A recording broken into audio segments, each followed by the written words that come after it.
Every INFJ's favorite question.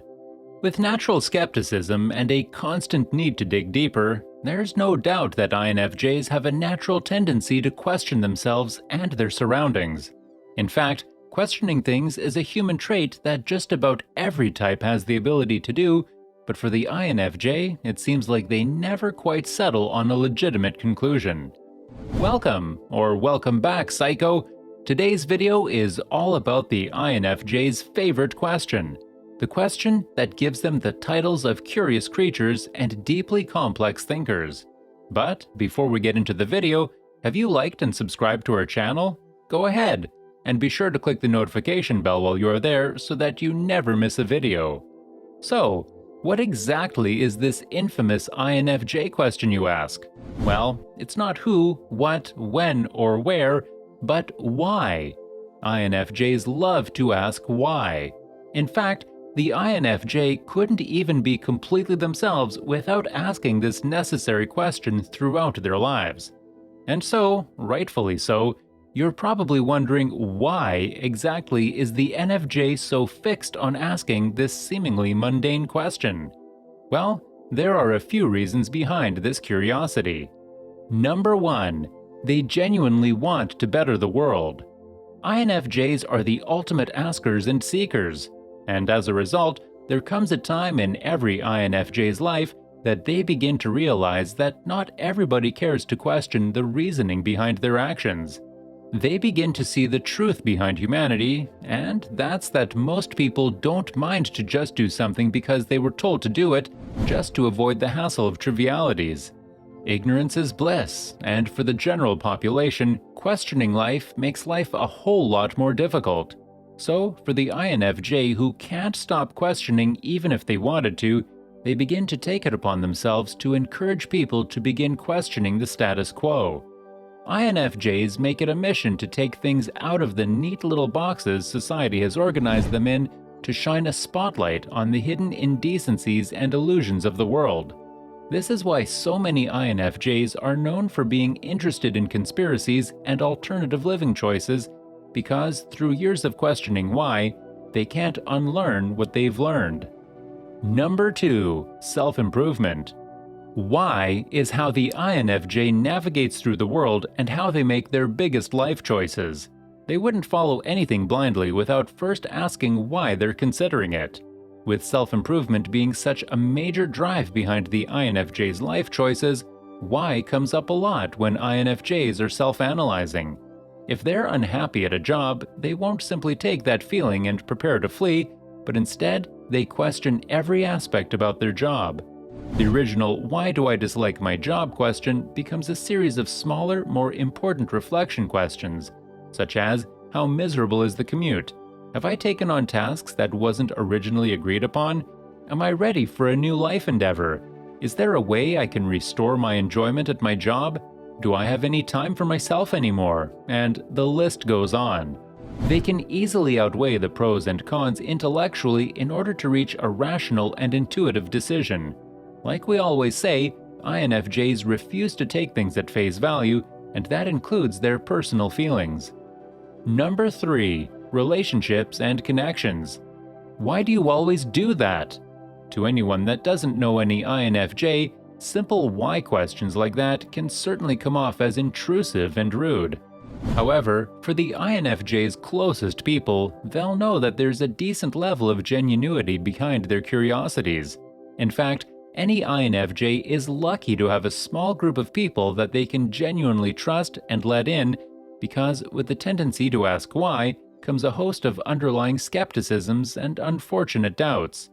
Although this empathetic type is able to easily give people the benefit of the doubt, it doesn't mean they'll be willing to let them in without first questioning all the whys. The tricky thing is that when an INFJ is first getting to know someone, they know better than to ask these deep curiosities right to them, and so the INFJ usually finds the answers to their questions on their own accord. Hence their observing nature, INFJs won't only ask themselves why someone is interested in them, or why they may be interested in someone else, but also why someone behaves the way they do, why they have certain habits, and why they lack certain skills. It's not in an offensive way, but rather for the sake of self-intellectual and intuitive research. Number 4. The INFJ makes people question their rhetorical questions. The INFJ uses why question for the complete opposite reasons of mundanity. Rhetorical questions and unanswerable questions, for example, aren't in the INFJ's vocabulary.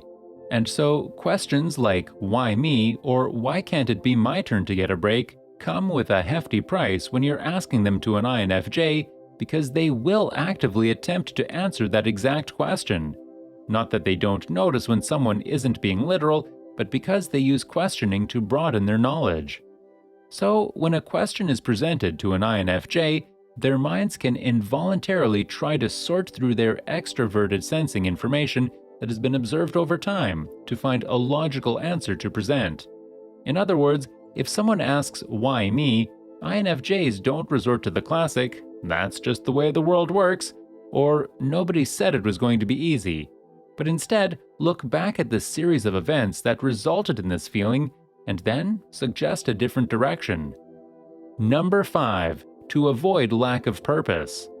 Aside from self-improvement, every INFJ needs a purpose in not only life, but in everything they do. They need to know the point of everything because they find it difficult to apply themselves in tasks that have no point or purpose. Similar to wanting better for the world and the people in it, INFJs ask why to avoid conforming without reasoning. Regardless if it's a moral or logical manner, when the INFJ is being asked to do something, go somewhere, say something, or make a decision, you better be prepared to answer a host of questions before even getting their opinion on the matter. For example, if a boss asks them to do something without reasoning, an INFJ may not ask directly, but they'll always end up finding out the underlying cause. However, they probably won't complete the task to the best of their abilities because purpose drives the INFJ like nothing else in life. Number 6. They can easily find the answers. Every INFJ has probably annoyed a teacher or two while growing up because, despite their introverted nature, their burning curiosity won't hold back when presented with information that sparks some questioning. Besides deep and complex questions that could easily send the average person down a rabbit hole of confusion, the INFJ also questions the simpler things in life, like why is the ocean blue? Why do people yawn? Why are French fries called French fries? I'm sure at one point in time, the curious INFJ was a whole lot more curious, considering the lack of information readily at hand. Luckily, for the modern-day INFJ type, answering certain whys of the world got a whole lot easier with the overtake of the World Wide Web. A lot of curiosities that were originally deemed unanswerable became easily accessible, which makes the game of asking why a little more enticing. In fact, most INFJs don't even realize how often they ask everyday questions until they don't have access to that wealth of information.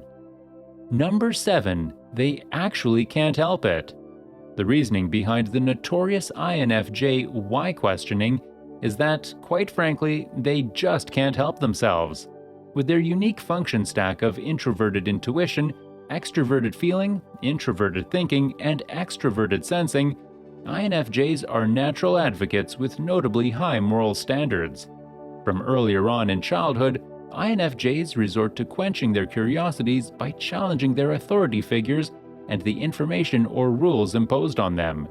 However, they won't just challenge anyone, only the people open enough to have patience and respect for their questioning.